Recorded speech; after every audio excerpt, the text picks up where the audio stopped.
유튜브로 읽는 박정희 전기 7권 개방형 대전략 기내 수업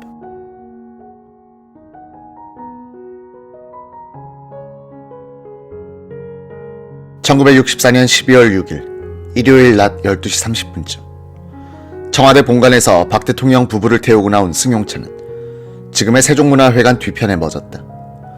예총회관 낙성식이 준비돼 있었다. 박 대통령은 중공 테이프를 끊고 참석자들에게 손을 흔들어준 뒤 다시 차에 올랐다. 차가 세종로로 나오면서 차량 행렬은 달라졌다. 기동경찰대의 모터사이클이 8팔자 대형으로 선도하고 대통령 부부가 탄 차량의 좌우로는 경찰의 지붕 없는 지프가 호위하기 시작했다. 대통령의 차량 뒤로는 검은색 세단들이 꼬리를 물었다.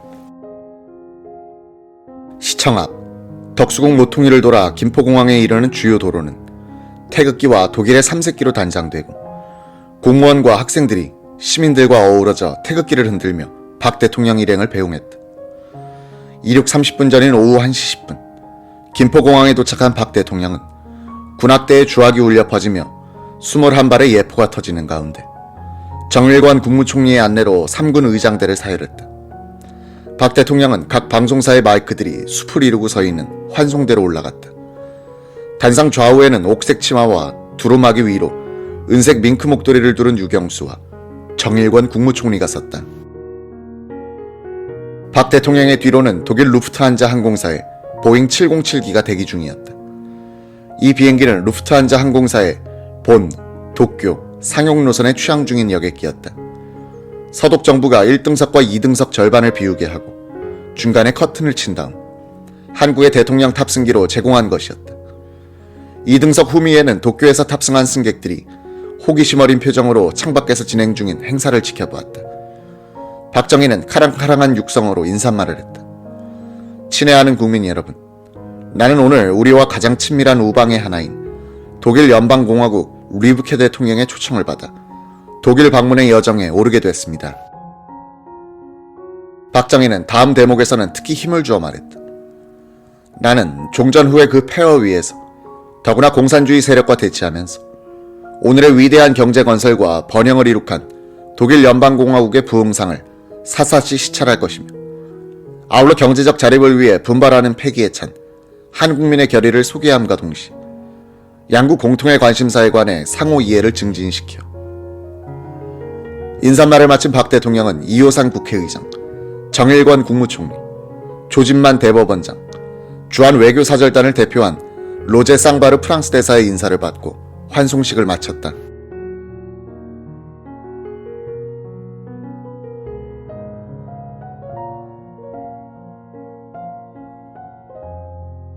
박 대통령 부부는 공항에 나와 태극기를 흔들던 약 1000명의 환송객들에게 손을 흔들며 비행기로 이어진 100여 미터 길이의 붉은 카펫에 깔린 길을 걸었다. 수행원 24명이 대통령의 뒤를 따라 비행기에 올랐다. 공식 수행원으로는 영부인 유경수를 비롯 장기영 부총리 겸 경제기획원 장관, 이동원 외무부 장관, 박충훈 상공부 장관, 김동환 국회 외무위원장, 김성진 공화당 의원, 조윤형 민정당 의원, 이후락 청와대 비서실장, 최덕신 주독대사, 김종호 합참의장, 박종규 청와대 경호실장, 정도순 외무부 의전실장, 조상우 청와대 의전비서관 등 13명이었다. 비공식 수행원으로는 백영훈 중앙대학교 교수, 노석찬 공보부 차관, 박상길 청와대 대변인, 지홍창 대통령 주치, 신동관 청와대 경호과장, 이복형, 이천배 청와대 경호실 경호관, 나은실, 황경분 영부인 비서, 이정섭, 박진석 공보부 사진기사 등 11명, 수행기자단 10명도 2등석에 올랐다. 박 대통령 일행을 태운 루프트한자 항공기는 오후 1시 40분에 김포공항을 이륙했다. 상용 노선에 취항 중이던 관계로 함께 탑승한 민간인 승객들의 중간 기착지를 모두 경유했다. 박정희는 홍콩, 방콕, 뉴델리, 카라치, 카이로, 로마, 프랑크푸르트를 거쳐 본 공항에 도착하는 28시간이나 걸리는 긴 여행을 시작했다. 박정희는 외국을 방문하는 국가 원수로서 외국 여객기의 일반 승객과 합승해야 하는 처지에 대해 느끼는 비애가 남달랐을 것이다. 오후 1시 40분 김포공항을 이륙한 대통령 탑승기는 항로를 일본 규슈 남단 방향으로 잡고 비행했다. 한국 공군의 F-86 세이버기 1개 편대가 제주도 남단까지 호위했다. 이때 박 대통령은 서비스로 제공되던 샴페인을 들었다. 자신 때문에 도쿄에서 홍콩으로 직항하지 못한 채 서울까지 들러야 했던 2등석 가림막 뒤에 일반 승객에게도 샴페인 한 잔씩을 돌렸다. 규슈 남단 상공에 도착한 특별기는 정기 항공 노선에 올라 1차 경유지인 홍콩으로 향했다. 일본 상공에서 기내식이 제공됐다. 박 대통령은 유경수와 대화를 나누기도 했지만 주로 창밖을 내다보며 깊은 생각에 잠기곤 했다. 당시 조선일보 정치부에서 수행기자단에 참가했던 이자헌 기자의 회고. 2등석에 앉았던 우리들은 가림막 뒤에 일반 승객들이 사용하던 화장실을 사용해야 했습니다. 화장실에 가보니 이상하게 생긴 물건이 거울 앞에 놓여 있었습니다. 한 번씩 화장실을 다녀온 기자들이 모여 이것이 무슨 용도로 쓰이는 것인지 논의를 했습니다. 그때 여기자로 유일하게 수행기자단에 포함됐던 한국일보의 정광모 기자가 물비누라고 설명해줘 모두 실소를 금치 못했죠. 그때는 기자들도 국제적 촌놈들이었고 대통령 일행도 참 초라한 행차를 하고 있었습니다. 박 대통령의 표정이 밝지 못했습니다.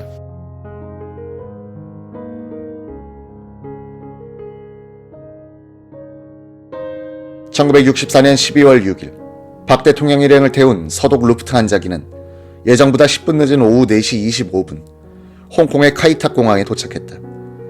진필식 홍콩 영사 부부가 마중 나와 대통령 부부를 탑승기 밖으로 안내했다. 100여 명의 교포들이 태극기를 들고 환영했다. 박 대통령 부부는 홍콩 총독 데이빗 트렌치경의 환영 인사를 받고 공항 귀빈실로 직행했다.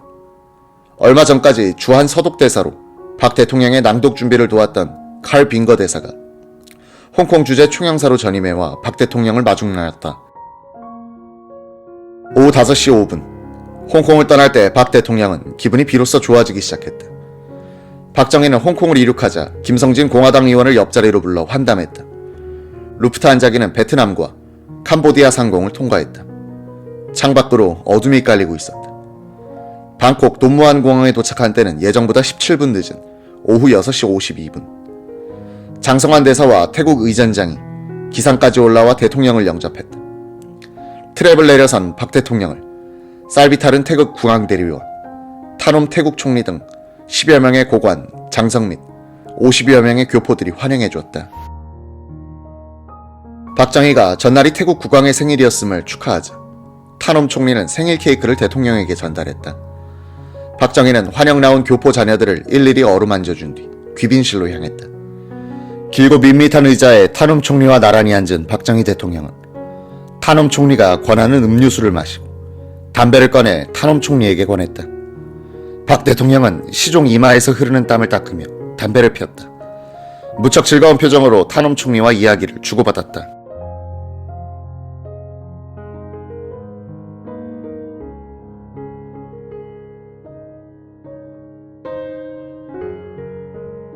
오후 7시 38분 방콕을 떠난 특별기는 뉴델리로 향했다.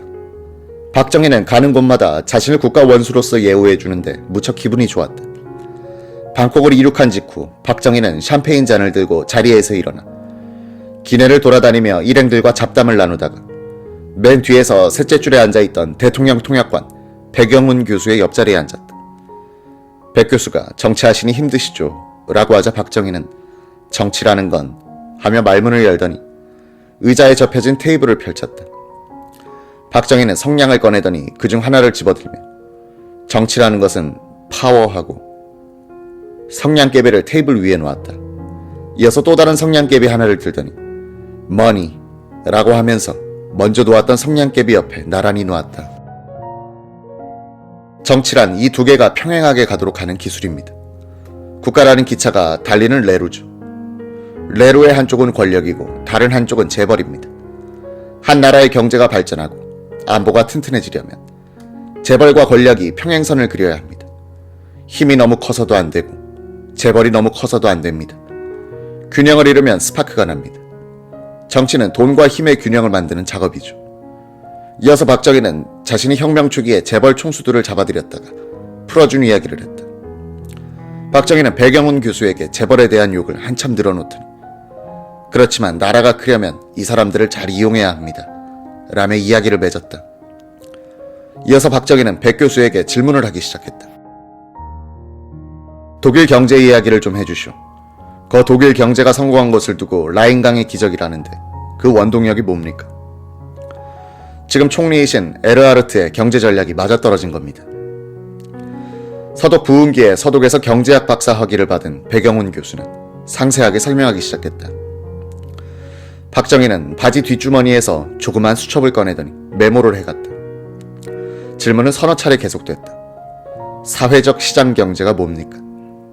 서독의 기간 산업은 어떻게 돼 있습니까? 기내에서 백영훈 교수로부터 경제학 공부를 하던 박정희 대통령은 백 교수에게 앞으로 제 경제 고문이 좀 되어주십시오 라고 했다. 박정희는 서독 방문 후 경부고속도로 건설 추진 과정에서 백영훈 교수를 대통령 경제 고문으로 활용한다.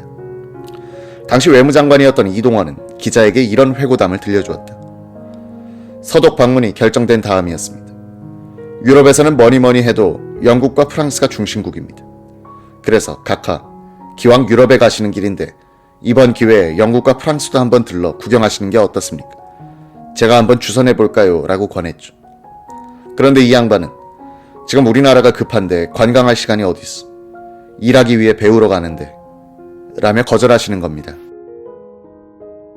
백 교수와 이야기를 끝낸 박정희는 자리를 옮기지 않은 채 이우락 비서실장과 박상길 공보비서관을 불러 본 공항에 도착해서 가질 기자회견문에 대해 의논했다.